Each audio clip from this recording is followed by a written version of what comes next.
canto da sala, em cima do baú, o rádio tocando um modão do sul, antigo e surrado, mas firme a tocar, lembranças da roça que vem me buscar.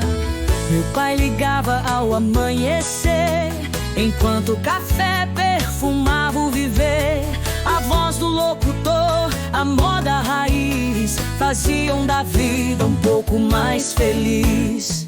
O velho rádio da fazenda, tocando histórias que o tempo não leva. Cada canção me faz recordar o som do meu sertão que não vai se apagar. Lá fora a boiada cruzando o pasto, aqui dentro o rádio contando um fato.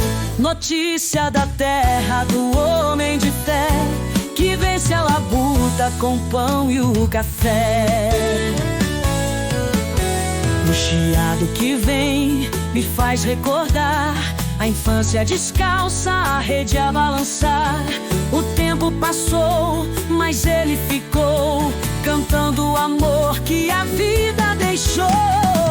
O velho rádio da fazenda, tocando histórias que o tempo não leva. Cada canção me faz recordar o som do meu sertão que não vai se apagar. Lá fora a boiada cruzando o pasto, aqui dentro o rádio contando um fato.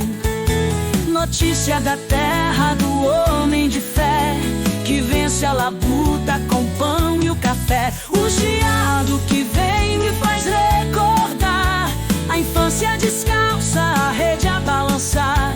O tempo passou, mas ele ficou, cantando o amor que a vida deixou.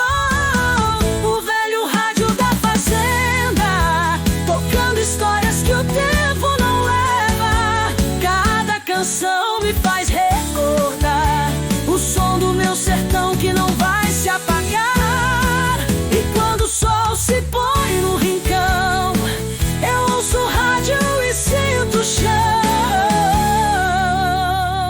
O velho rádio da fazenda, tocando histórias que o tempo não leva.